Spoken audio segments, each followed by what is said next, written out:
Okay,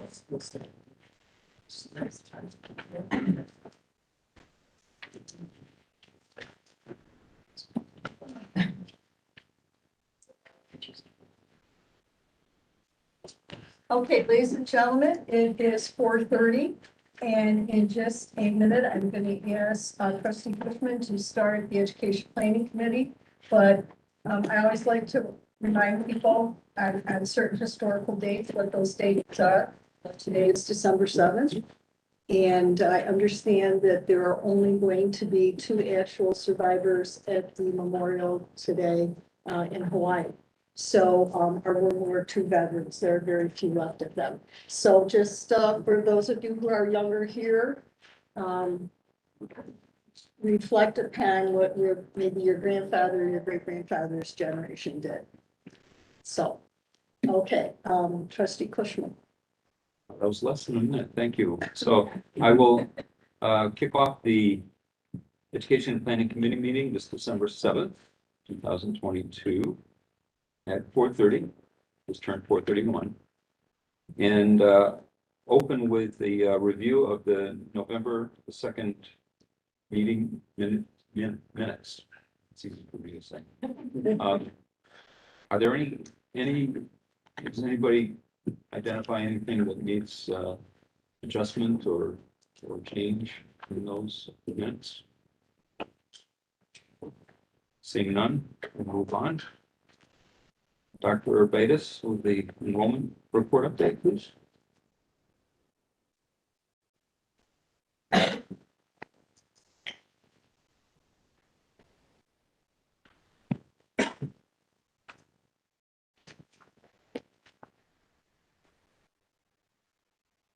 Good afternoon, everyone. Good afternoon. So fall has come to an end in terms of enrollment reporting. And the data that was in your packet has not changed from November 21st to November 28th. So we saw an overall enrollment in terms of headcount, we were down 1.1%. And FTEs were down 3.9%. So I'm going to ask if you have questions about that, and then I'm going to provide an update on winter and spring. Any questions? Carol? Okay, so winter, as of this past Friday, headcount is up 8.1%, and credit hours are up 6.3%.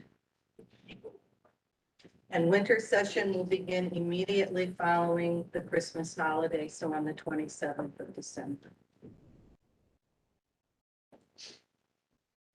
Questions for Dr. Urbatus? Okay, Thank you. on to spring. So first spring report as of this past Friday, at the present time, our headcount enrollment is down 3.6%. And our FTEs are down 5.4%. We have several weeks to go before the start of the spring semester on January 23rd, so stay tuned. Any questions? This is all really This is from your packet. right. This is not in your packet. Winter and spring are not in your packet. Thank you. So this is really just the changing demographics in the country coming roost onto us as far as declining enrollment. I would say yes, particularly high school graduation numbers are flat and or declining. The economy is slowing to some extent, which may or may not be good in the long run. We shall see. But also particularly for spring, this is just the first report for spring. So I wouldn't read anything into it at this point. Numbers could go up or they could also decline further. All right. Thank you. Any other questions? You're welcome. Thank you. You're welcome. Move on to the student success update. Pair of Sarah's. Let's go by the Wizards. Wizards. Sorry. Within Wizard. thank you very much for having us tonight. Sarah and I are going to tag team. Very serious topic of violence in schools and mental health. And we wanted to just give an overview of what it is that we do here at Finger Lakes. I did realize that the NBITA threat assessment in your packet was very tiny. And so we made a copy so you might be able to follow along a little bit more in paper. Real quick, violence really is divided into two areas. Two areas: threat to self, threat to harm to others, and harm to self. And I'm going to talk quickly about harm to others. It's an area that we don't see as much here. Okay, we're working on it. It's an area that we don't see, thankfully, as much here on campus, harm to others, but it is something that happens occasionally. Sorry, I'm really out of whack here. Before I go too much further in your packet, okay, it's not working.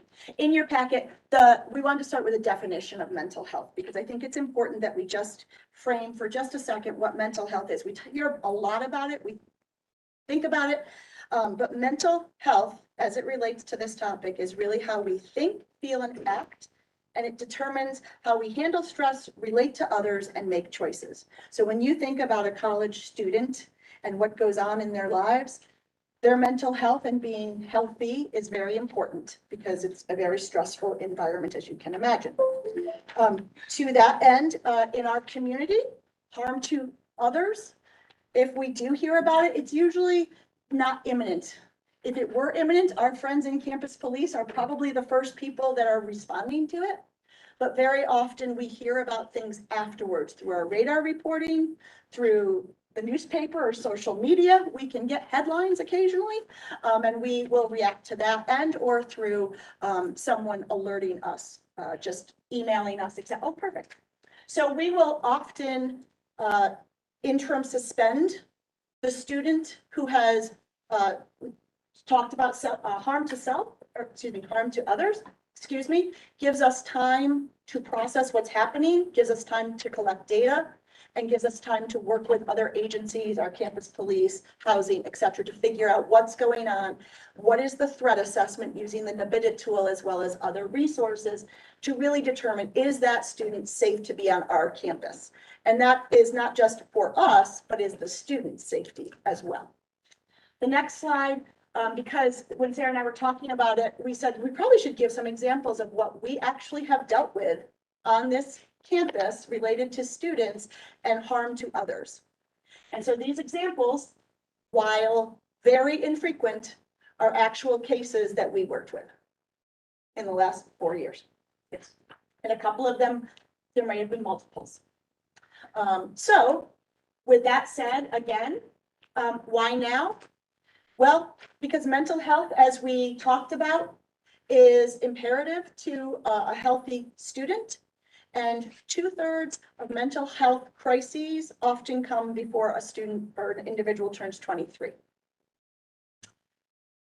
Add in the pandemic, and we all know what's going on there, but add in the pandemic and what that has done in heightened anxiety, in heightened depression, in heightened awareness.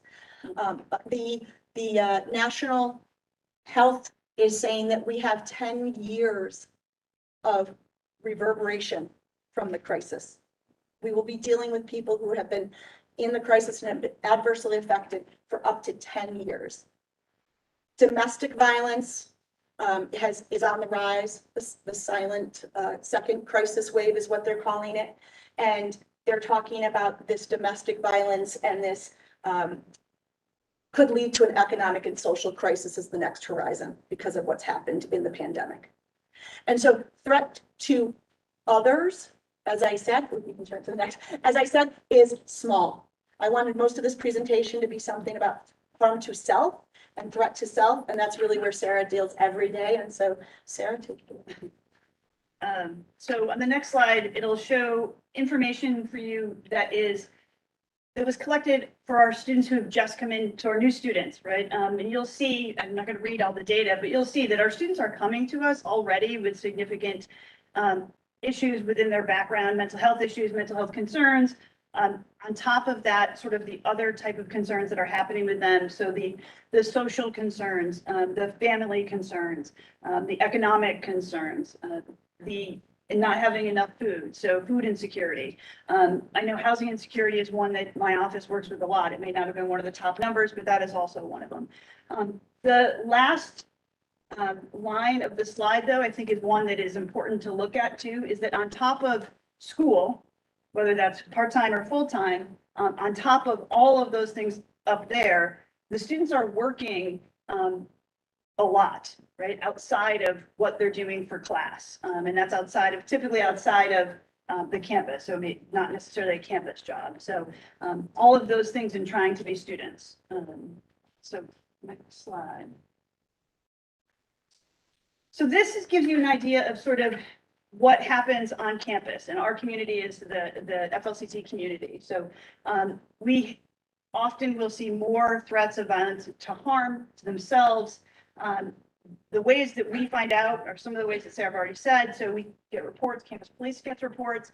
We have the radar system. For those of you who don't know, it's a system in which anyone can submit a report that goes directly to my office and other members within my office to evaluate it. It could be issues that come up from depression, anxiety, issues at home, food insecurity, any type of thing that students can send, faculty, staff can send that to us, and we will then respond appropriately to it. So those things, we have many ways in which students and people can send information to us about students of concern. Once we receive the information, what our office does is, just to kind of walk you through it, we'll review it, identify if the student has worked with it, is familiar with anyone within our office, and that if they have a previous relationship, which is important to establish with the student. And then whoever is the most appropriate person will work with that student and give them the resources. If we don't have the resources, we'll provide those resources and to them outside in the community. Always refer them to timely care as well. We've been doing that throughout the course of the past year and a half. So that follow-up usually happens within 24 to 48 hours for students. And after that, we will do continue follow-up with the student. We'll notify the student, reach out to the student, try and touch base, have them meet with us, whether it's virtual or in person, and then do follow-up, continued follow-up with that student, and make sure that those other resources, and they're getting access to those other resources, which could be a variety of things. And anyone in which we also will communicate to other people within the college community if there's information that they need to know about the student. So sometimes that is communicating with faculty if a student isn't going to be in class for a significant amount of time because of an issue or incident that came up, those types of things. And it's all coordinated, again, through the Center for Student Wellbeing, whether it's a counseling staff or health services staff, and then again, working with other partners in the community. We go to the next slide. So this is going to give you some examples of things that are sort of harm to self and things that we've seen on campus for our students. So any attempted suicide, suicide ideation, and that is a very vague statement. Suicide ideation, it could be anything from, I don't want to be here anymore. So understanding that it's not necessarily someone saying, I want to commit suicide. It's has a lot of different, there's a lot behind that. And so those are all things that we're looking at in all the different reports that we receive to sort of identify and work with the students. So students depriving themselves of food, lack of eating, misuse of any types of substances, whether the prescription medications, self-cutting, and self-medicating with alcohol and other drugs. And so we've seen a lot of that. Any type of those things, we'll do care for them as well, follow-up care with them. What's next? So this gives you some data from August until just the end of November as to the number of appointments and times that students have been within our space or within timely care to take advantage of the resources that are available to them. It is a significant number of students that are coming in to see us and that are utilizing timely care. And we continue to see that, we're at the end of the semester, we're continuing to see that now as well. So it has not slowed down and we're doing the best and that we can every day. Question? This is George, just, the scope of this is huge. We can talk about, sorry. Is there anything, are we looking at the K-12 system around us to see kind of, because they're experiencing it too. Is there any alignment there or anything we're leveraging from them that we helps us inform us as to what's coming or what to, how to handle some of this? Great question. And actually, Matt McGrath and I recently communicated, putting together a team of, I don't remember the acronym, I apologize, but of local folks who deal with things in the K-12, but also within our community to see what overlap and what are they seeing in the K-12. So that's something that I know Matt reached out to me about, and so that's going to be getting put together. Developing. Yes. I also think families and students, as you saw, are very aware of self-identifying. So they come to us and they talk to us before they arrive. Many of them, not all of them, but a lot of them will self-identify early. So we are aware, we can have some systems in place, we can monitor what's going on. And another activity, just last week, Senator Helming held a forum here where a number of our folks were there, Jenny Ertl and some folks were there. So there's already some connections being built as well. But what's good about what Sarah and Matt are doing is a little bit more focused on the direct connections between us and the high schools. We've also seen with the student association, the work you're doing and how all this is also embedded in there and the activities they're doing. So honestly, kudos to everybody for that. Thank you.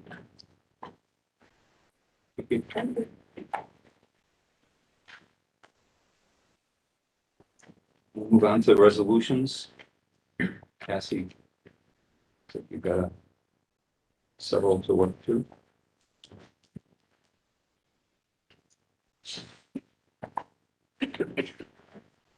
Good evening. I have several resolutions before you. The first one is the micro-credential policy, second read. Does anyone have any questions on that? What is it, just generally what do you see the time frame of that being? If the resolution is passed tonight, we are anticipating that there will be approximately 7 micro-credentials available for students no later than the fall semester.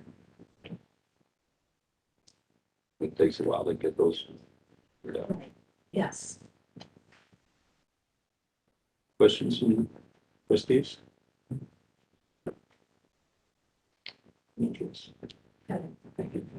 And the second resolution before you is the reappointment of 12 faculty members for their second through fifth probationary years.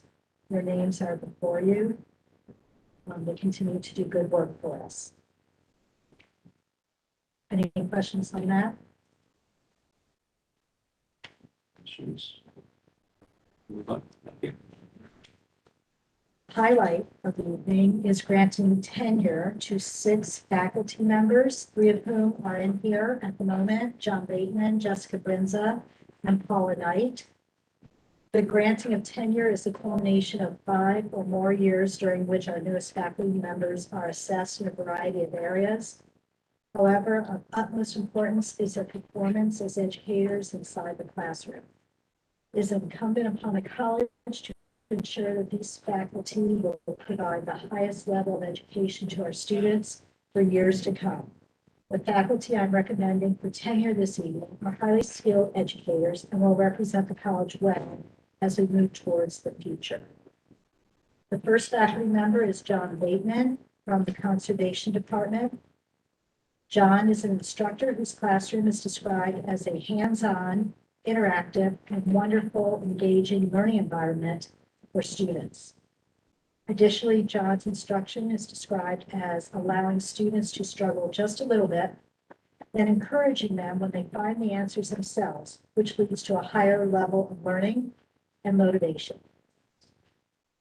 This teaching style builds perseverance. Every challenge is treated as an opportunity for growth and a vehicle for critical thinking practice. Renee Campbell from the Social Science Department. Renee brings real-world examples into her classroom to promote discussion and critical thinking. She asks challenging questions to gauge students' understandings of topics, but does so in an environment where students are comfortable in making mistakes. She employs collaborative learning in the classroom to allow students to learn from each other in a way that a lecture alone cannot do. Sean Canali, Conservation. Sean is a seasoned professional and an extremely effective teacher and classroom leader.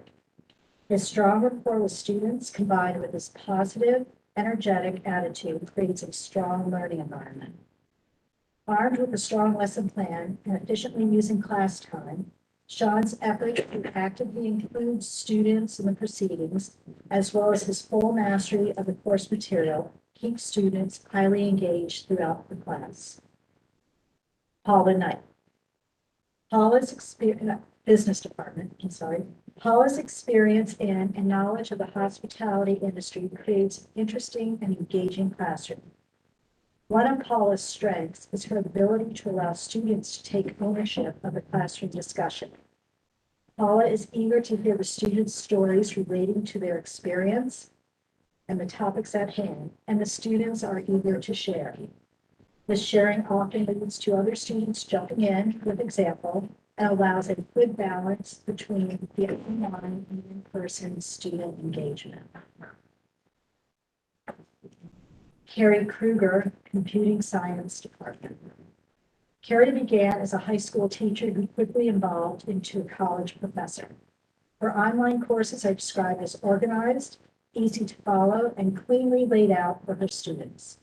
This is true of her carefully plotted course outlines, as well as the information within each instructional unit.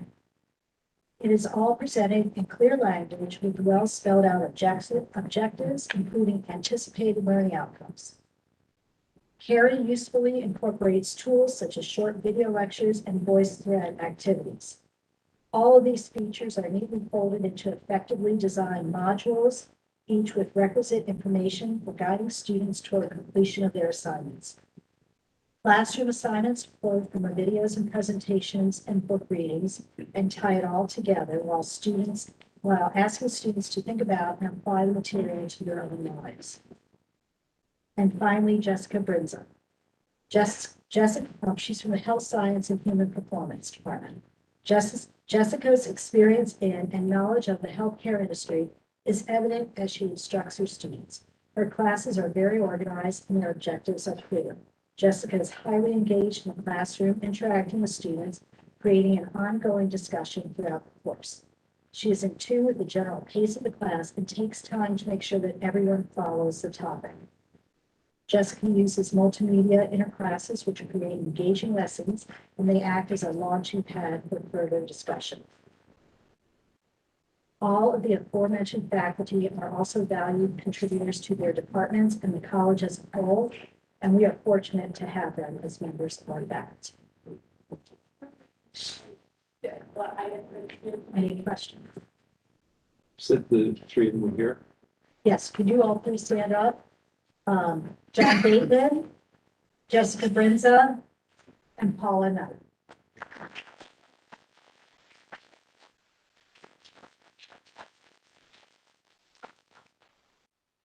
Trustee Cushman can also, Professor Bateman brought his son, a student here as well. So welcome.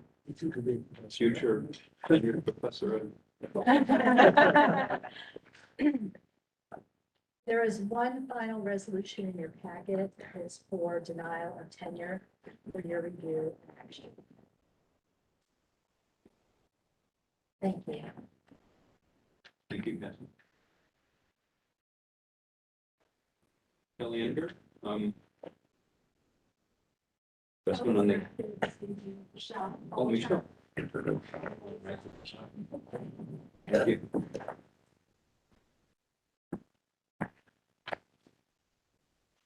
Good evening, everybody.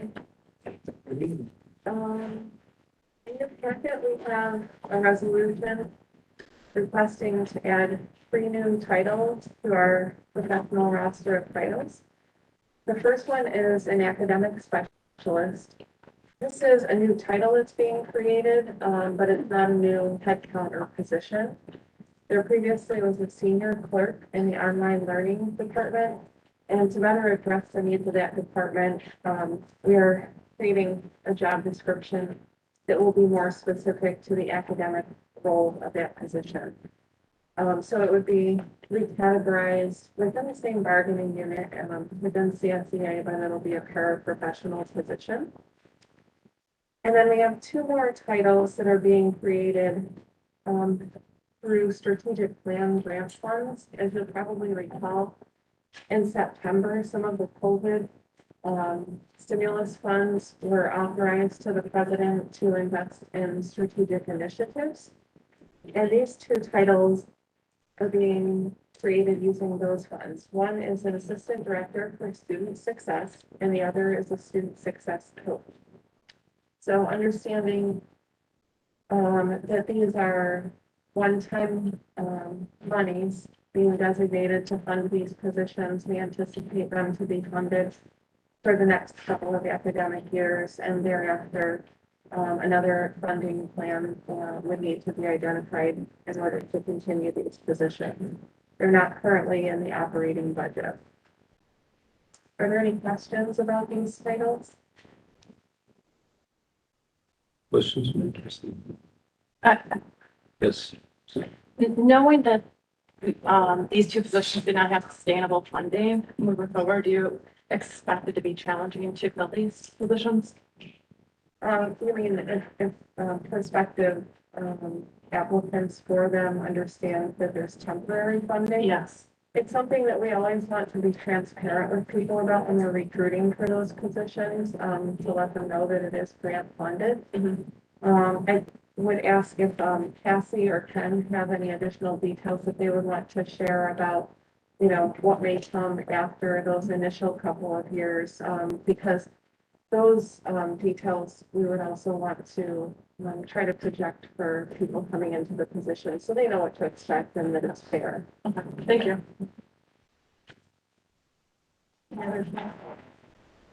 I got a thought. Part of this was that in terms of that you can prove that you're bringing more students to keep them, the retention numbers for the students. And it demonstrates a real world return. And Ken, do you want to get put on the spot? Sure. Jeff, did you want to quiz him on what's the cost or what is the revenue for a student one Yes. semester? On the spot. Incremental revenue per student for a semester is about $5,900 per student. When we lose a student, we lose $5,900. Gain a student, we get. So obviously we all know how valuable it is. That's sort of like the incremental cost or the incremental gain.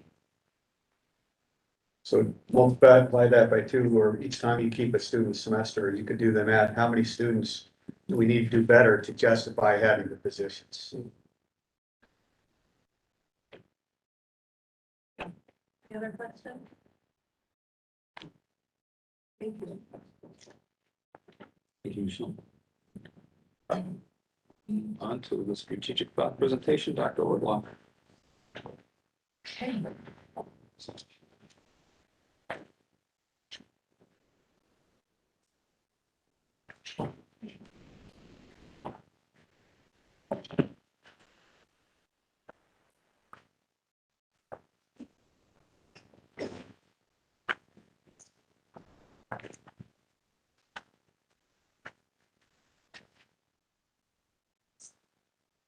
Hi, everyone. Nice to see you again. So it's that time of year again when we send you a whole lot of numbers all at one time. And then we're only going to talk about a few of them here in the PowerPoint, focusing in on a few key trends around enrollment and a couple of key trends in our strategic plan, remembering that our big update on the strategic plan is always in the spring. Because there's only a few metrics that we can actually update in the fall. We need that full year. So just a couple of updates on the strategic plan and we'll return to that. So overall, let's take a look at.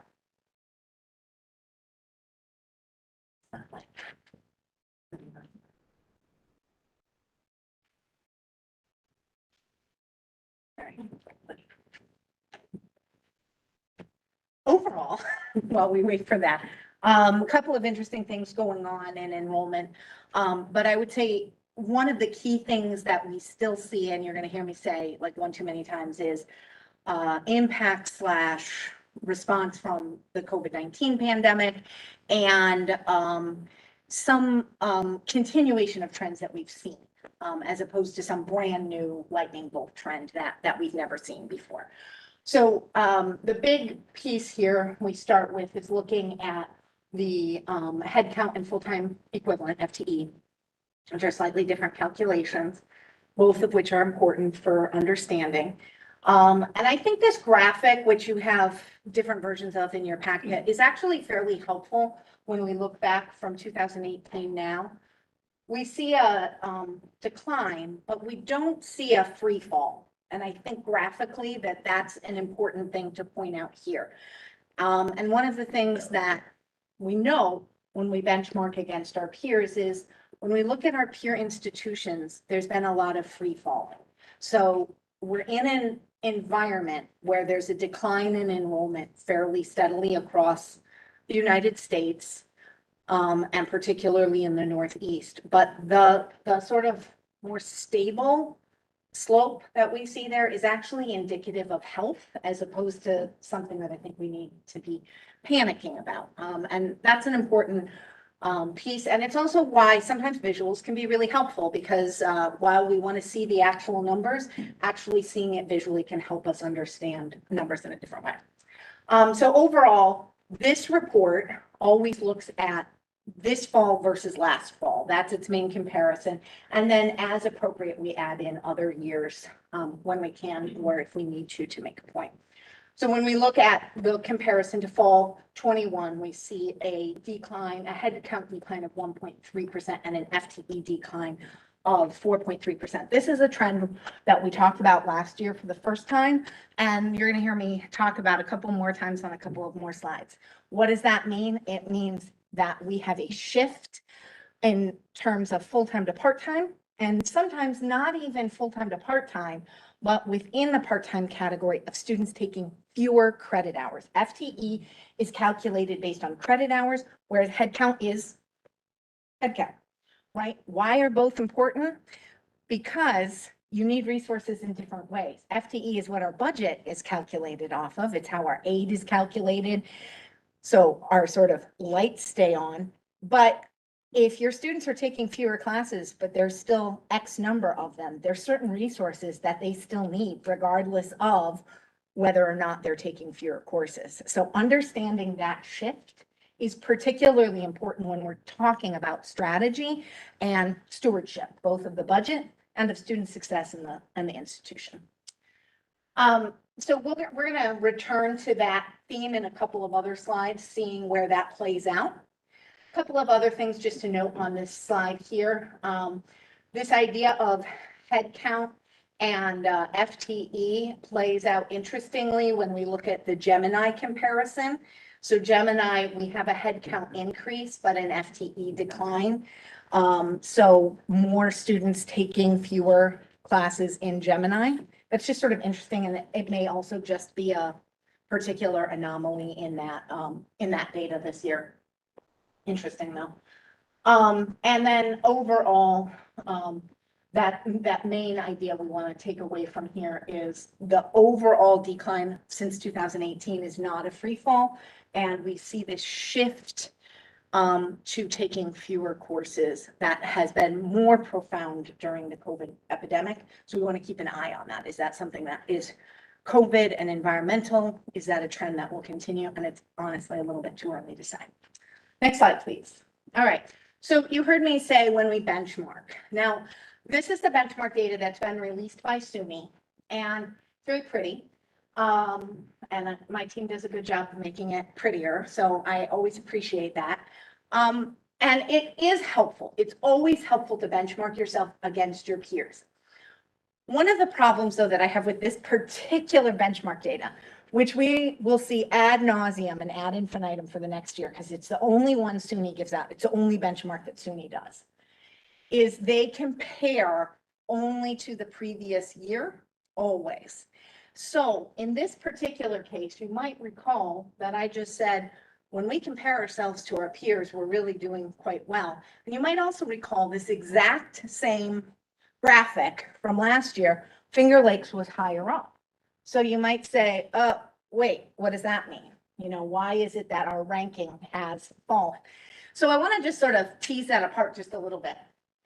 When we look at some of our biggest folks above us, Schenectady, Ulster, Herkimer, Fulton, Montgomery, really sort of with the exception of Hudson Valley and Mohawk Valley, those are colleges that were in absolute free fall last year. So their numbers were so low last year that when they run the statistic of comparison, it actually throws it out of whack. So why am I spending all this time telling you this? Well, one is because these are the data that are out there all the time. So if we don't have a conversation about this context and you get asked about it, then you don't know the answer to that. Overall, our actual enrollment, when we go back to that slope that I was showing you, and when we go back to our overall comparison with our peers, we're really pretty much at the very top in terms of how we came through the pandemic and maintaining our enrollment. But it's still important to understand how it's going to be represented. And when we look at the comparison year to year, some of our peers have recovered a little bit, and that's good because it's good for the system and it's good for the sector, but it's not necessarily a fully truthful or fully holistic picture of what's actually happening when we talk about Finger Lakes. Okay, let's go on to the next slide, please. Okay, so couple of things here that relate to what we talked about with FTE, and that is that our part-time enrollment population is larger than our full-time. So anytime you're going to have a larger part-time, and as our part-time enrollment population increases, those are students who are by definition taking fewer credit hours. So that's part of this shift. It's a shift from full-time to part-time. That isn't necessarily always just the case. It can also be within the part-time category, but that overall shift is one that we see here numerically.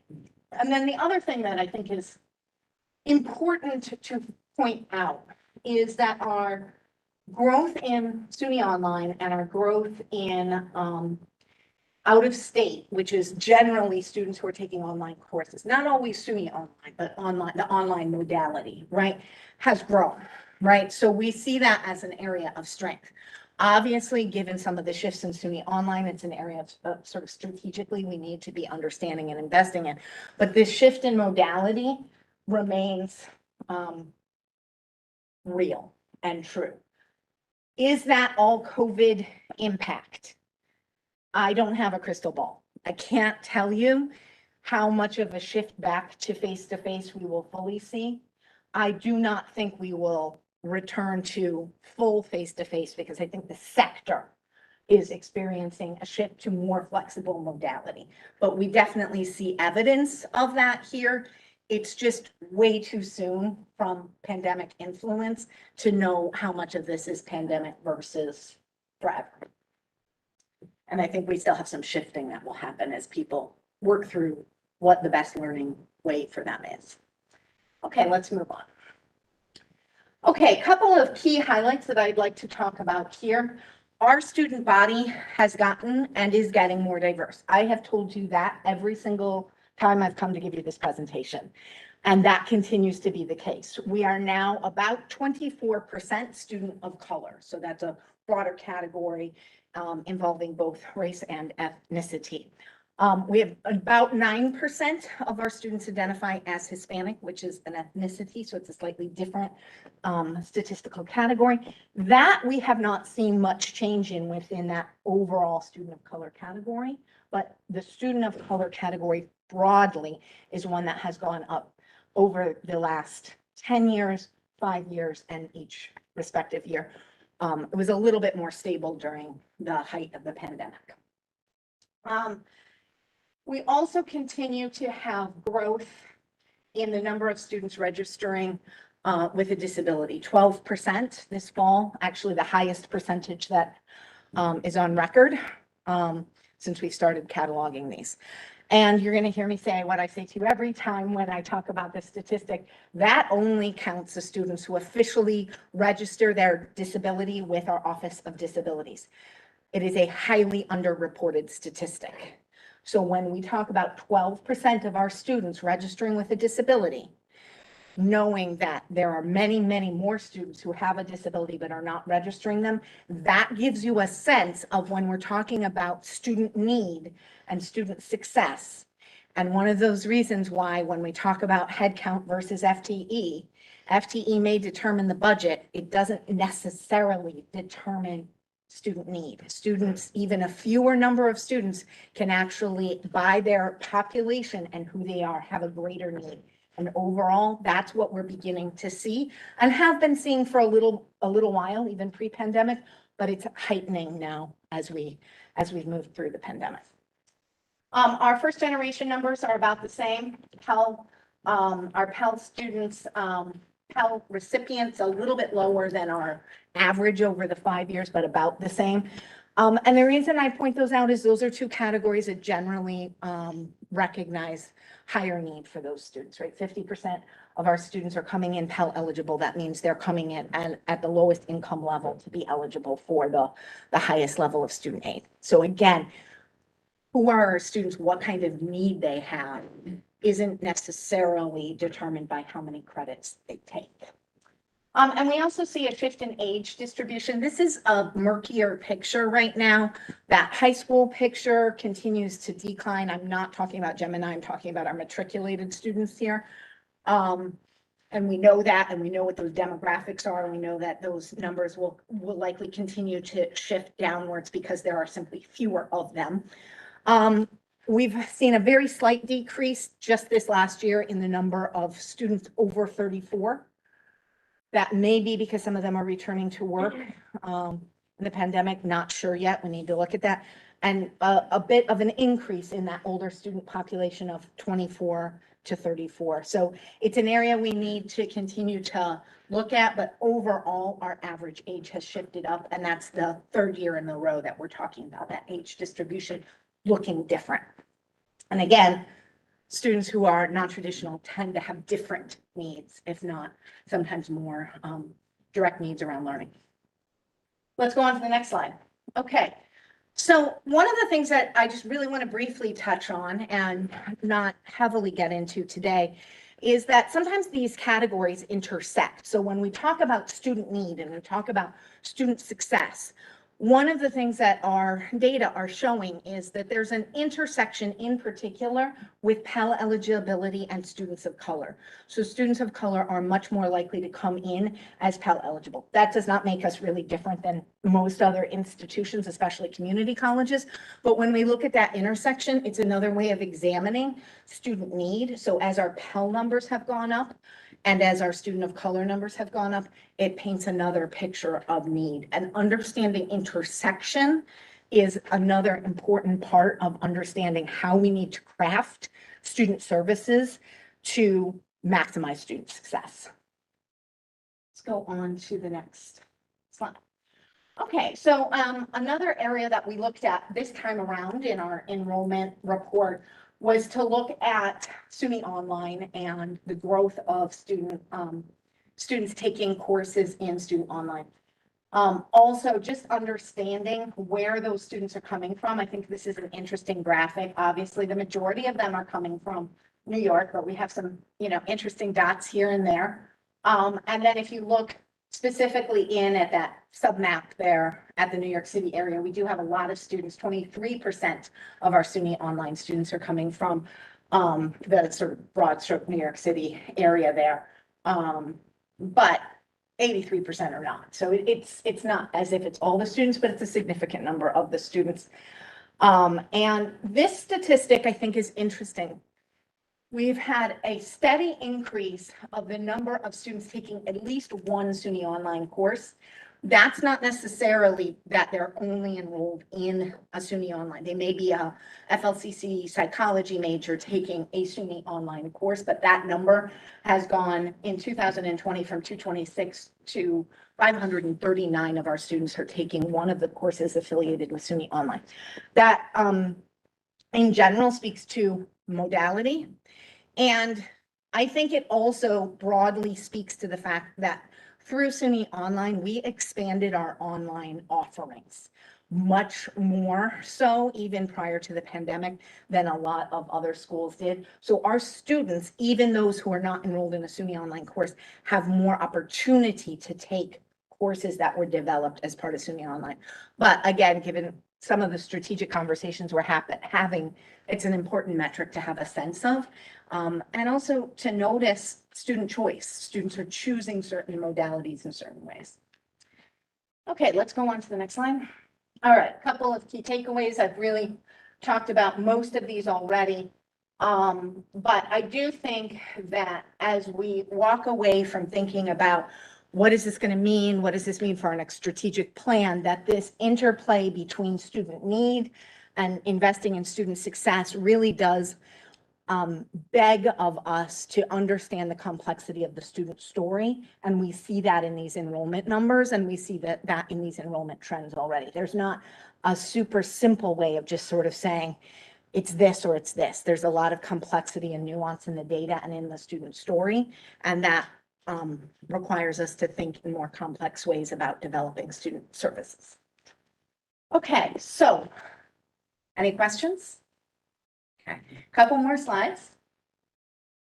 So we have just a couple of items from our strategic plan to update.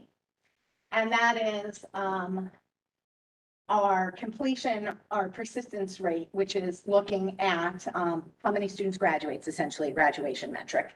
We always look at that in 3 tiers, right? 100% of the time, 150% of the time, and 200% of the time, acknowledging that the vast majority of our students do not come here with the intention of graduating in 100% of the time. That is made even more clear when you look at how many of our students are part-time students, right? So even 150 or 200% of the time, if you're only taking 2 courses a semester, becomes not particularly realistic. Overall, we see a slight decline in our fall 2020 or 19 or 18, depending which we're looking at, which we would expect with the pandemic, but not a free fall. So overall, about where we would expect given the metrics we saw during the pandemic. Next slide, please. This one I think is really pretty interesting. We look at course completion in our strategic plan. So we ran our course completion numbers. So in fall 21 compared to the previous fall, where we were in the height of the pandemic, we have recovered in our course completion rate. So that means the overall 63% being the average here between new and transfer students are completing their courses successfully, so C or above. So that is a positive that fall 20 is looking more like an anomaly. That's a good sign that we're on the right track in terms of pandemic recovery. Okay, next slide, please. Okay, and retention is another one that we look at in our strategic plan from a fall to fall perspective. And our overall retention went slightly up, inching up from pandemic recovery as well. And we're back going towards our average. And obviously our intention is we want to get over and above our average, but we need to move back towards the average that we slipped down under during the pandemic. So we made some progress on that. Next slide. So that might have been record time. I don't know. I'm looking to him.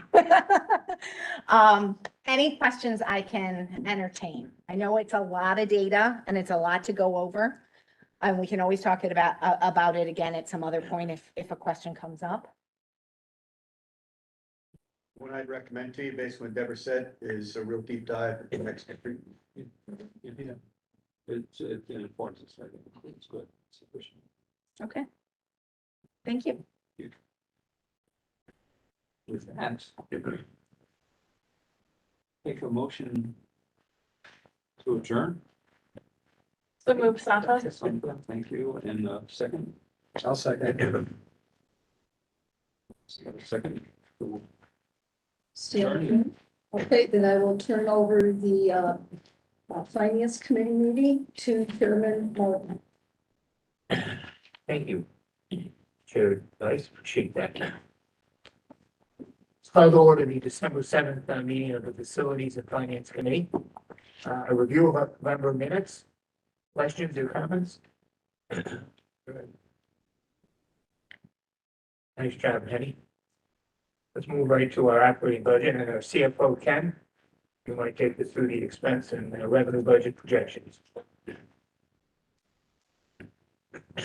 Get that slide, but I'd say the status is really unchanged from last month, as you kind of expect.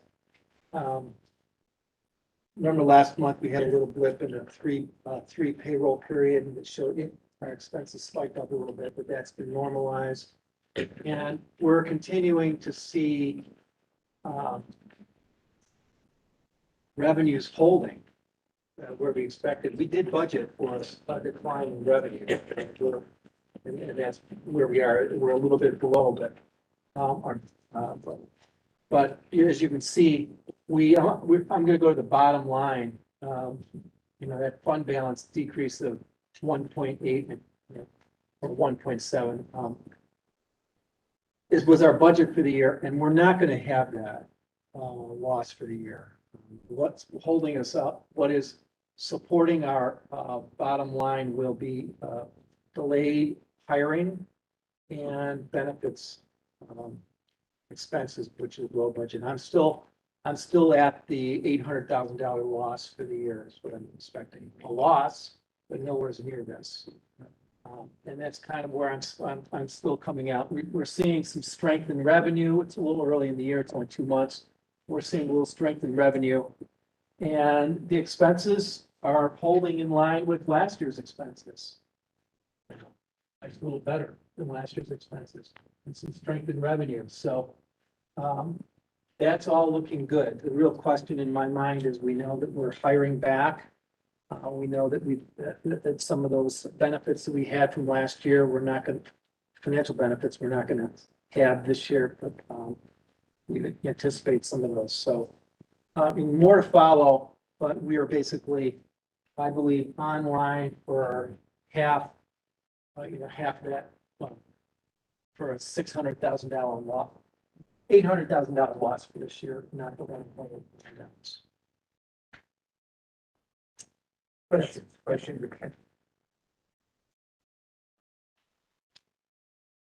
Okay, so we'll talk about facilities update very briefly. Kathy's not here tonight because her update was so short.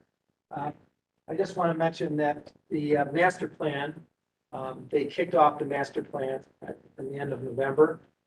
And they talked through they met with the team, they talked through sort of the plan, the process. They're going to be presenting their master plan to the steering committee on December 19th. So 2 weeks from now is when they're going to be outlining the plan to develop the plan. So they had an investigation. They brought their full team in. They did some preliminary investigation out of people just so that they could get things organized. So they're getting organized. A couple other things that Kathy's working on right now. Satellite campus costs. We asked her to take a look at some of the operating expenses and move deeper into some of the satellite campuses. Not saying that there's anything out of line there, but just to get a better understanding or full understanding of some of those items there, like snow plowing. Some of the operating expenses that we're paying for, just to see where we can potentially help the landlord reduce some of our operating expenses. So now she's doing some investigation there in some of those areas.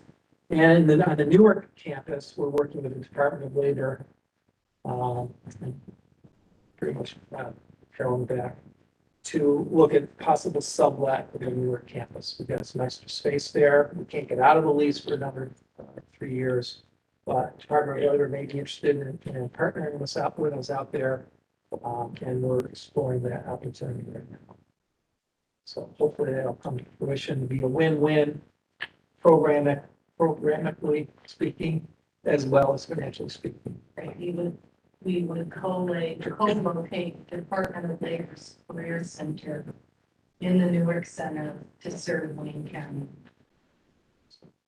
Operational would be great to have our students exposed to that, and I'll put us in there. But a very, what I saw in our recent meeting, a very complicated process to get Department of Labor and us to all kind of work through the mechanics there, because there's some additional fit outs. Dr. Bates, does New York Department of Labor currently have a location in Wayne County? They did in Lyons, and they lost their lease.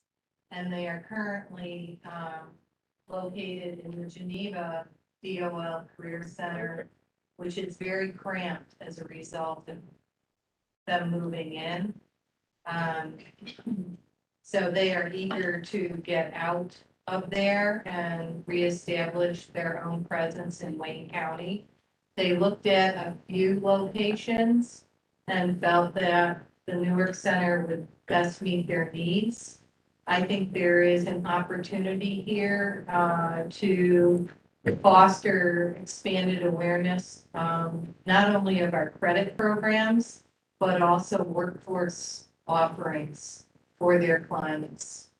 So I'm excited about it. If we can just get through the minutia with the New York State Office of General Services that we are working with. It's truly a bureaucratic process. But, thank you. Final questions, Ken? Thank you, Ken. We'll welcome up, Matthew McGrath. Talk about a first read and a campus safety proposal. Thank you. Podium, the floor is yours. Welcome. Good evening. I have the first reading for the resolution for the purchase of 2 patrol rifles for the campus police department at Finger Lakes Community College. Total estimated cost to purchase the 2 rifles and related equipment is not to exceed $6,500. We believe we have a packet, something in your packet which included an implementation plan as well as a spreadsheet showing the costs in general. I had with me Officer Lawson. He helped develop the plan and put some work into the research that we put before you. So I would like to know if you have any questions for us, if we can help you with that. Do you want to give some highlights of the plan? Sure. Go ahead. So the plan would add 2 rifles to the program. One would be secured in our office in a safe under surveillance by video camera, as well as locked in a separate office. So it's a very secure area. One rifle would be carried by a patrol officer who's on patrol, but only secured in the vehicle. So in other words, this is not being carried around the campus. You won't see these. You will only see these if we need them, and then we're going to want them. We're going to have training program. Officer Lawson is a firearms instructor, a rifle instructor. We would have a training program that is in line with the Department of Criminal Justice, in line with all the other departments in our area. This would include all types of training to be familiar with that rifle, and including annual training as well, sometimes biannual training. Are there any other highlights you can think of that I'm missing? Okay.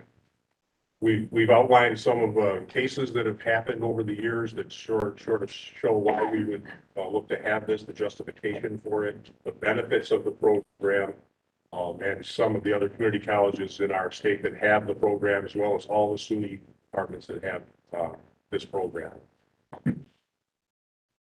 Question for trustees. Dr. Pine, anything you might want to add? Well, one key thing, and we talked about this last time, is that just because of some of the sensitivity, that this was going to be a first read to allow for any other public comment, so that there's at least a time period when various constituencies look at it and do a final vote on this on January 4th to go through it. So at least there's some time for public comment. And I do fully support it. It took a while, but Matt and his team did a good job of helping to convince things. And then also the environment is changing so rapidly, and there's so many different threats that are out there. And then finally, it came down to folks like you that have to go to the sound of the guns and have the right equipment to help take care of people on this campus. That's what's important. Sure. for those of you that were on the board when we first discussed arming our police officers quite a few years ago, it was a very lengthy discussion. It came up several times. The feeling at that time was this is not going to be an armed camp kind of thing.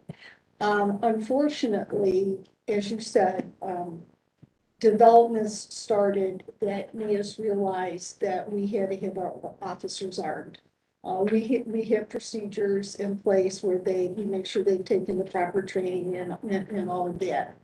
And with more recent very mass shootings, all the evidence indicates that we want to respond as quickly as possible with as much firepower as possible, because normally these people have very heavy equipment themselves. So thus, taking your recommendation and Rob's, this is why we brought it to you tonight, having these rifles on campus. It's with a heavy heart I say this, but, you know, it's probably a practical thing. Thanks, Joe. Other questions? I have a few. Steve, I'm sorry, just Go one ahead, quick please. question. I understand that's the need for urgency and to stop the kill. What about stopping the dying? Do we have a plan? Are there adequate bleed kits distributed around campus where the people who are unfortunately hit, we can take care of that as well? Sure, absolutely. So currently, every officer that's deployed on duty has an IPAC, a tourniquet, a stop and bleed kit with them. And as part of our deployment plan for this, we took a real deep dive. We did a lot of training with Department of Homeland Security and RISME. Not only an initial response, but follow-on response to active shooter and mass casualty incident. And part of that is early stage tactical medical stuff, packing wounds, applying tourniquets, and triaging medical needs. So that's part of the plan, is to, if and when this gets approved, would be to outfit and send with the officers a go bag, if you will, which would have a more advanced first aid kit, so that maybe not the officers that have engaged, but the follow-on officers as well can respond with some adequate medical just to stop the bleeding for people. Thank you. Other questions? Sorry, Steve. So I just had a few. I noticed that, 4 years ago, we had an exercise right on campus. And, as Dr. Nye said, and certainly know there's a lot that's happened. Is there another exercise planned or in the future in terms of, anything that might be done right here on campus? Yes, I've been talking to Dr. Nye about that. We're looking to do one, we just haven't scheduled it yet. I'm fairly new in the position still, so I'm still trying to see when that would be the best time. We're hoping to get one done in 2023. Okay. I don't know if it'll be the large scale that you saw, but we do want to do an exercise in some way, including local law enforcement for sure, and some of our other partners. So during that exercise, was response time, so talked about, I'm guessing, from, let's say, the troopers or the sheriff or city police or others? During that. In that exercise, sure, I'm just curious. During that, I wasn't there for that, and I know Brandon could speak to this more, but I do know the recommendation from that exercise was, one of the things was these patrol rifles added to our program to have a quicker response time with that tool. Yeah, so I couldn't, and I'm not gonna speak to a specific minutes time, but knowing that at maximum you may have 5 sheriff's deputies in the county, some may be responding as far as 15 minutes away. To speak to that, we actually were fortunate enough to have a Secret Service debriefing on school violence, K through 12 and colleges as well. They said I believe it's 81% of incidences occur in 5 minutes or less. So to answer your question, even if they're right around the corner, 5 minutes is a pretty short window of time for them to get here, deploy and get on campus to actively respond. Ours is a minute. Okay. And appreciate the research and the proposal. I know a couple of our neighboring community colleges, MCC and GCC, have not gone this route. Just curious as to why. You know, I can't tell you why. I know that MCC had researched it, they had it on the table. They have a new director, interim director, and, I believe he didn't choose to take that on right now as an interim. I don't know why. As far as GCC, my knowledge of that college is they are not fully armed. So all their officers are not even armed with handguns at this point. So for them to jump from not being armed to rifles would be a big jump for them. They would have to take the next step. You also outlined a number of the benefits of this proposal. What are some of the downsides, some of the negatives? You know, the only negatives from, that I can see from the public point of view would be that maybe someone feels like we're militarizing the department if we have rifles. I don't buy into that because I know how this is going to be handled, and we've talked, Dr. Nye and I have talked a lot about how we're going to handle that. But if someone did have that perception, that could be a negative outlook into the program. Other than that, it's a little more cost. We have to pay for this. But the benefits far outweigh those two things that I see as negatives. Other questions? Insurance, is there any certain implications of our insurance or coverage and so forth with this? Does it lower, does it raise it, what happens? That's a great question, and I don't know. We'll check. Ben, I'll check that. Ben could look into that maybe. Donna, then Joan? Are there provisions for the other campus centers, other sites? As far as having the rifle on campus, no, there are not. Just for the Yeah, we are not there, so to have it there with us not being there, I don't see as practical. We could certainly respond from here to there if we needed to, but there's no provision to have it on the campus center right now. Okay. Is there somebody in the car all the time driving around campus?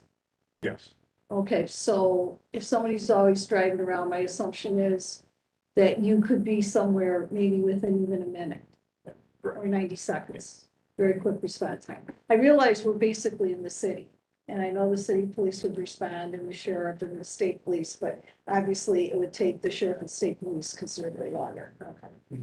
This one. our response time would be a lot quicker Yeah. because of that. If you think about the call to 911, the dispatch, getting a hold of the officer, having him find us. We're here already. We may even be hearing what's going on and not even need that 911 call. Now we've just cut out 5, 6, 7 minutes of response time by being here. That's why it's a very important thing to have. And to just piggyback up what Chief McGrath was saying is the deployment of the tool of a rifle automatically changes your tactics as well.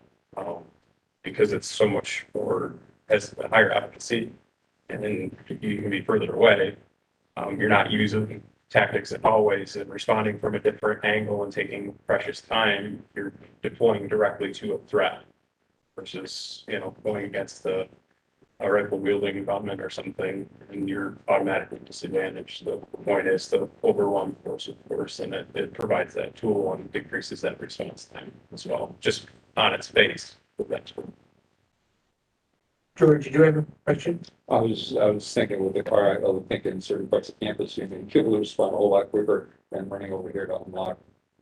The safe and then went to that part of campus, but the cars can respond far quicker. Yeah, and that's part of the positive of the deployment model is you have options. Bill, did you follow up? Oh, I'm good, thank you, Steve. I just want to follow up on Donna's. How do we address campus safety for other campuses away from Canada, like Newark and Victor and Geneva? So the Newark Police Department, Wayne County would respond to Newark. It's the closest car concept, although they would be the ones getting there first. Victor would be the Ontario County Sheriff's Office and or the state troopers, and it would be the same for the main campus. And Geneva would be the Geneva Police Department, Sheriff Department, or sport troopers. So they go by the closest car concept. They would get the call, be there first. But we outsource officers to be in those locations, don't we? We do not. We do not. We We do respond to their needs in terms of if they have a security issue or question or problem. There, I go there once a month myself. We meet there. But we have, security temporarily, but our security maybe in the evening, Okay, in some of the locations, but not in all of them. okay. And the security, they're not there during the day either? They're not always there during the day, yeah. Thank you.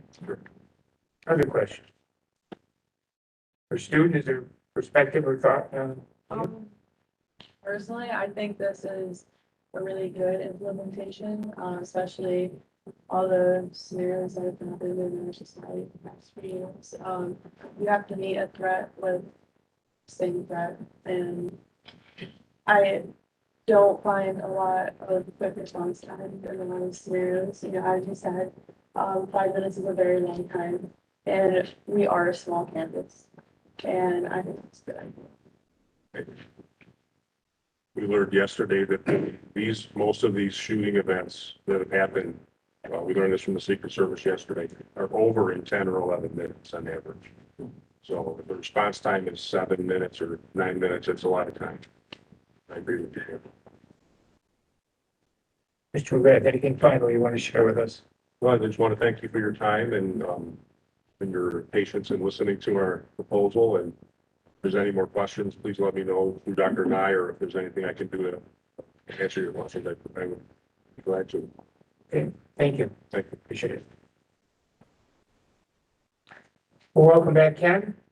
Up to the podium for some resolutions and some informational items. Looks like we have. You can do it right from there. Yeah, the sprinkler, it's a relatively low cost sprinkler renewal. I'm sorry, resolution for sprinkler backflow inspection. Resolution for that. Yeah. We'll do that in the full meeting. Okay. And the other two items, there's a bid renewal for mail courier services, that's pegged at $30,000, but that is for, and that's just a rollover of the annual, but we're actually operating at significantly below that. That's for a 5-day week of service, and I think we're in 2 days, something like that, in terms of delivery services, so that's just simple rollover. The amount is greater than what we're actually performing at, which is much less due to reduced frequency. And the other is a budget transfer report that's for, the request of Kathy Ahern, who wants to try a different piece of equipment. She wants to a larger piece of equipment for, handling snow, as a rental rather than using, blade on a smaller piece of equipment that's transferable into too much care. That's, Thanks, Ken. Entertain a motion for adjournment. I'll move it. Thanks, Rich. Second. Thanks, Peter. All in favor? Okay. There we It's go. only 5:45, unless somebody needs a break, can you just continue, or would you like a break? We can, 5 minutes, right? 5 minutes? Okay, we'll do 5 minutes. We'll see you all then. I read it. Okay. But I did have a question. Shoot. I didn't do anything, but it's already based on the guidance. I'm hearing things about it.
Right. Yes, okay, great. Okay, great. Are we live? Okay. All right, I'd like to call to order this evening, the December 7th meeting of the Board of Trustees of FLCC. Our first order of business will be to ask if there's any community input. If someone wishes either virtually or here in stage 14 wishes to address the board, this is your opportunity to do so.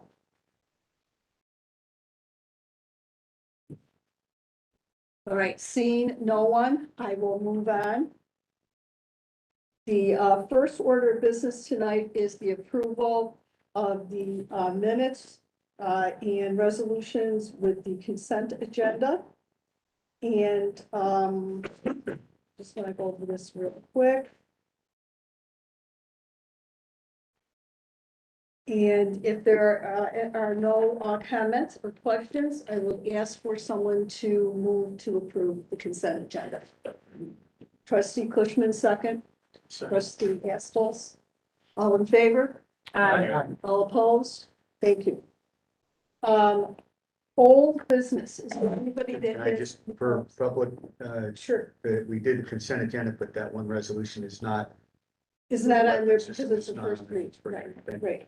I checked to make sure that it wasn't on. Dr. Nye is referring to the arming of the security people with the rifles, but this was not on the consent agenda. It will be on next month. Okay, new business or old business. Does anyone have any old business they'd like to bring before the board? Okay. New business. No new business. Okay, chair's report. I am getting these trustee magazines from Dr. Nye. They're very interesting. I put them somewhere in my house on my kitchen table where I would remember to bring them tonight because I have passed them out before and said to certain people on committees, this is a good for you to look at. Obviously, I forgot it tonight. But I will bring them the next time and I have them labeled on the front. Some of the ones I thought might be of interest and then you can pass them around. I would also like to take this opportunity with the chair's report to thank Santa for sending us that email on Casanova College. This is very coincidental with the fact that Rob had just recently sent us the one on Binghamton University and perhaps consolidation down there. This is something we have been talking about for a long time, and it looks like it's beginning to happen. It's very sad to see a college that's been in existence for 200 years have to close down. However, we have all been aware of the fact that we are dropping enrollment and how we can best position ourselves to weather this storm, which will be a fairly lengthy. So I just wanted to thank you for bringing that up because it just fit in with the rest. And that's all I have. Dr. Nag. I'm going to highlight some things briefly. First off, not my report, but I sent for the cabinet. We have a thought starter we do on a weekly cabinet meeting. Some are deep, some are humorous. And there's an article that I just realized when Trustee Geis was talking, and it was a presentation that Dr. Aaron Levine gave at the ACCT conference on the 5 realities of education in the future. I want to make sure I send that to you because it's very thoughtful and sobering, but thoughtful in terms of what the realities are and what and some of the ways we might want to be thinking. The searches continue for senior leadership. Thank you to Dr. Abatis for the work with the Vice President for Administration Finance. We have one more candidate to meet with before we go into decision mode. That'll be next week. You know, we have the challenge of SUNY Online going away, and one of the reasons that 2 new positions were created is going to support that. One of those positions directly. It wasn't originally intended to be that way.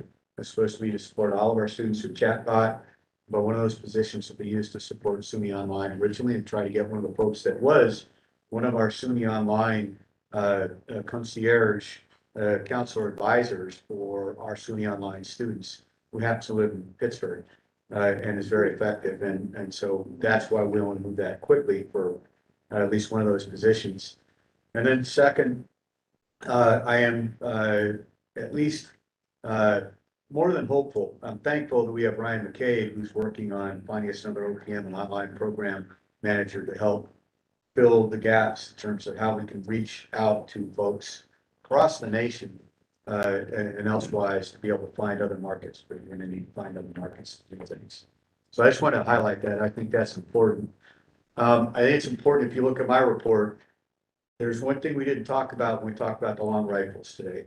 And it really was highlighted yesterday. Thankfully, thank you for Matt McGrath for helping get the Secret Service session here on our campus. And it's what you were talking, we heard from Sarah Iser and Sarah Whippen a little bit earlier. We also need to be diligent on the activities before you have an event in terms of really connecting the dots and looking at things. And I just put on what our summary of statistics were for the use of one of our systems that takes care of this type of activity, Starfish. You've heard about that before. You should see it and look at it. There is a lot of effort that's going into trying to reach these students and to help them, but we need staff. And that's one of the reasons that I wanted to highlight those two together, just to let you know. It's that time of year, we're going to be looking for some big grants coming through. There's a large nursing grant that we're looking at, and also Title III will be coming up, the staff will be working on. And that also, if you get a Title III, helps in terms of grants to provide resources that are there to provide better opportunities for students to succeed. So, and we're going to reach and aspire to that. I also want to thank Carol, Dr. Abatis, and all the staff and faculty, not just from the enrollment staff, for the open house recently. 114 potential students are almost back to normal completely, and 271 total guests that came to an open house. Many of you have been to them before. When you see the next one, I invite you to come. They're very useful, and thank you to all the staff and all the faculty that supported it on a Saturday to do that. And I also want to highlight our students. The women's volleyball team again plays 7th nationally. And what you might not have heard about is we have students that competed last week and this week in nationals in our esports competition. 3 different teams and 3 different individual students competing in that. That's pretty cool. So it's really good. And with that, I just want to leave you all with a reminder. Tomorrow at 4 o'clock to 6 o'clock is an open house at Star Cider to celebrate the holidays. And then our special donor holiday appreciation celebration on December 14th. Another thing of getting back to normal, where we had that here in stage 14, and we're not doing it on weekends so that you can find some nice time. It's Star Cider, is it what time? 4 o'clock. 4 o'clock this way. Please come whenever it's convenient. Oh, 4 to 6. 4 to 6. You can come, we have Star Cider, those usually has it for the evenings. But we also support safe driving and safe. Yeah. And that's my report. Chairperson, guys. All right, let's get to some committee reports. First trustee report, Trustee Schumacher. Yeah, so, Veterans Week was super successful and a huge turnout online and in person. And the Veterans Day Ball actually sold out of tickets. And it was a wonderful event. And our veterans ceremony, we had veterans in attendance. It was wonderful. And Dr. Nye spoke, and a few other keynote speakers. It was wonderful. And then I'm just gonna jump down to the bottom. The past few weeks, Student Corporation has been handing out hundreds of world bracelets to raise awareness about suicide and mental health prevention.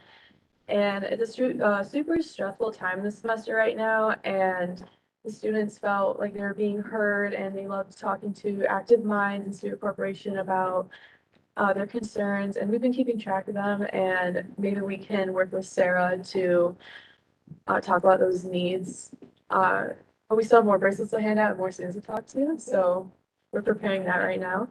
And then lastly, this was really impactful. FLCC chapter of Active Minds and the Student Veterans Association teamed up with Sun Silence Packing.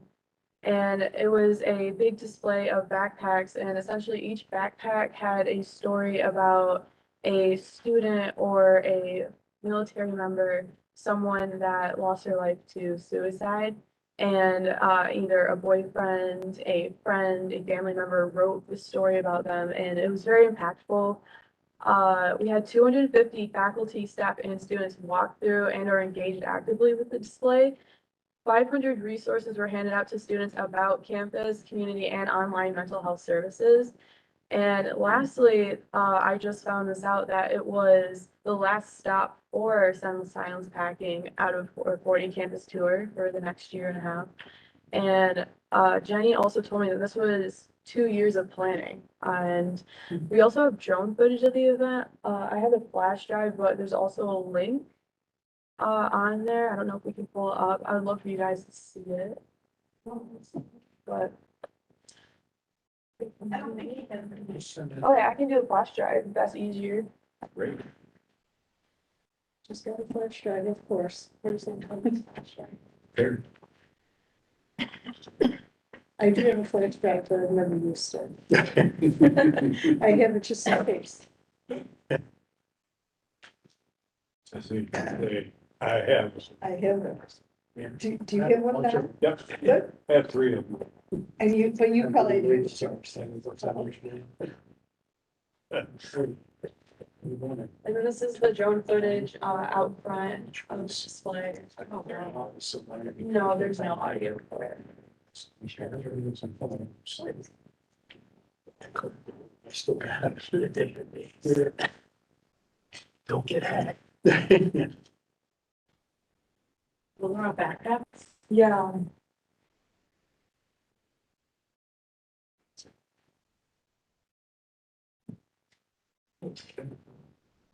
And those are the backpacks that were given out? Those are the backpacks with stories of friends and family members and military members that lost their life to suicide. Each one had a story on it. And then under the tents, they also had audio stories as well. That's a pretty impressive slide. Yeah, and it is. We were truly blessed with a beautiful day. It was the last nice sunny warm day Yes. of the year.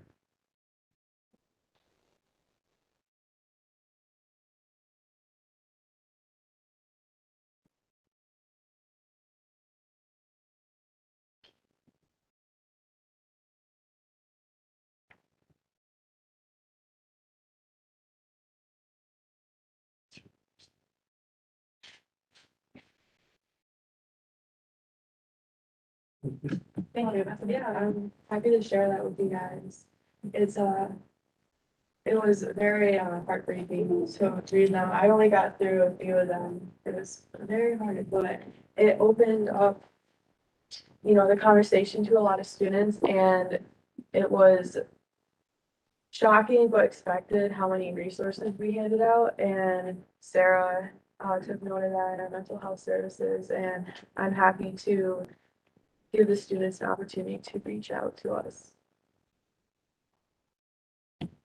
Rich, you have a question? That would be an appropriate presentation for the Board of Supervisors in the near future, February, maybe. Yeah, I agree. as long as you're coming to Derry. I'm always impressed with what our students do here. It's just amazing. It's just amazing. And this had to be a hard thing. It was really hard. And I was sitting in the conservation lounge all day watching people go through it. And then at the end of the day, I did. And it was heartbreaking. But it helps with the mental health stigma, and especially with the faculty. We had a lot of the faculty interact out there. Any questions or comments? Thank you very much. That's very inspiring. Audit committee? Yeah, we had a meeting a couple of weeks ago, kind of lost track of time, but essentially it was the kickoff meeting with Bonadil, where they come and kind of lay out how they're gonna proceed to do the upcoming audit. So we kind of laid all that groundwork and Kevin was there, so it was just a good basic understanding of what's gonna happen and who's responsible for what. Any questions for Jeff and me?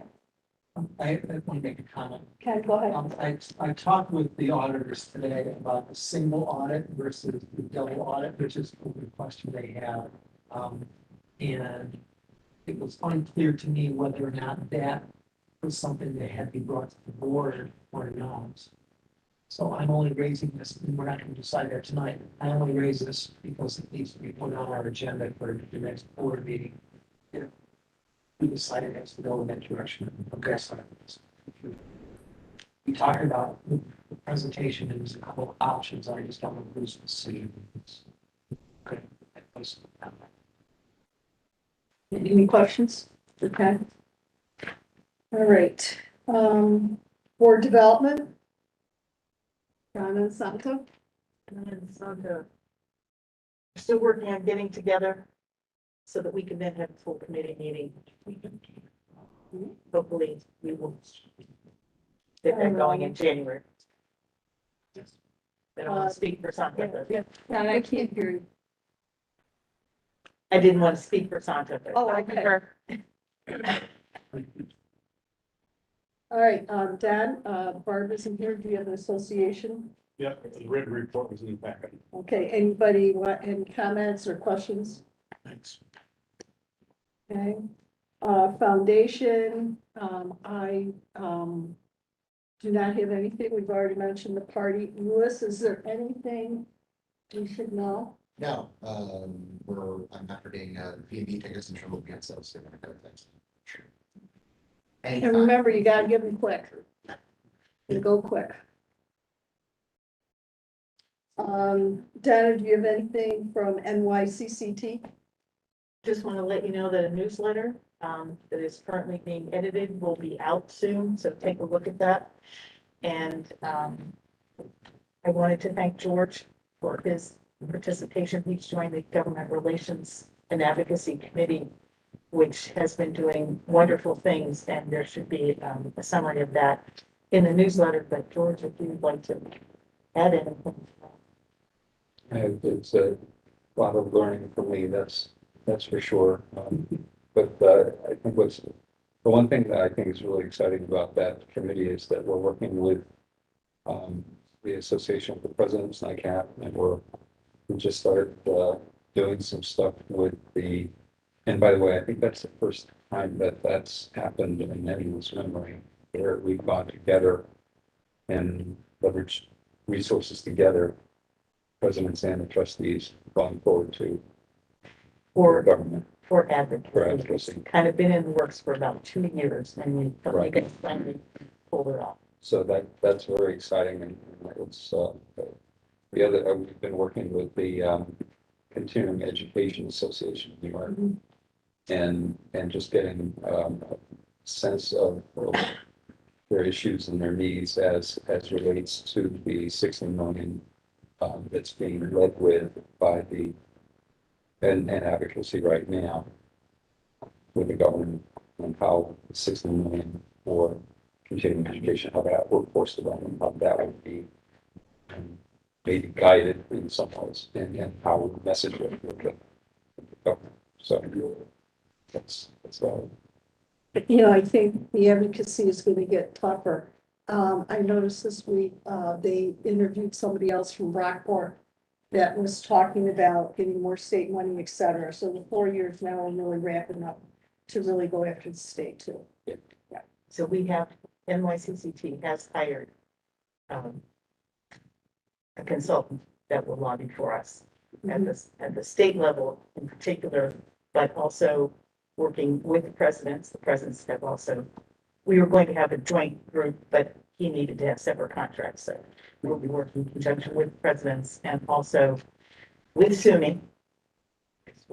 We want to remain in SUNY's good graces, but we want to have a voice there, and reaching out to a variety of organizations across the state. And then when we have the opportunity to go forward and deal with this at the federal level as well.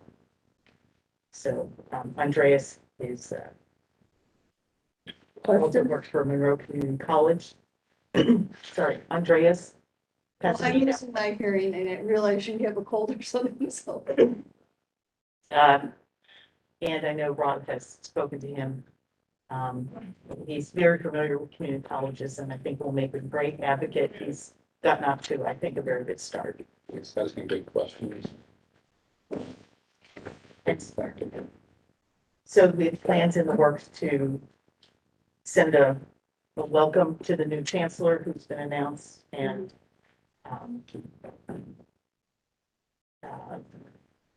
there are a few. Maybe we should hop right on and invite them to come out here, be the first ones.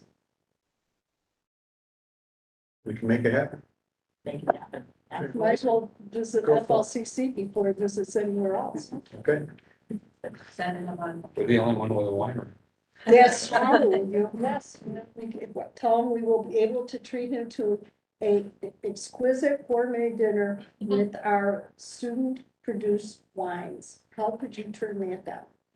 I will add that her mind is the lines of chances. Really? Maybe he needs, you know, to test that out in person. Very good, very good. George, student court. Student corp is in the November meeting is in the notes. December meeting was yesterday. Seems like I'm in meetings all the time. But the only thing outside what's in the packet already is this was the last meeting this semester. Some of the trustees are the directors on that board are moving off because of other work and they mentioned the work and they've got other work commitments and things like that. But they've got what looks to be very smooth succession planning and maybe Jenny and so forth. They're helping them with that, but it very, very smooth transition as ever. They're remarkable. Kudos to those students. Any other questions, comments, announcements? Would anyone like to make announcements? Okay, seeing no announcements and maybe setting a record for our meeting, I will ask for an adjournment. So move, trustee. Yes, second. Second. Oh, yeah. Trustee Cushman, all in favor? Aye. All opposed, see no opposition, we are done. Thank you very much. I did not. You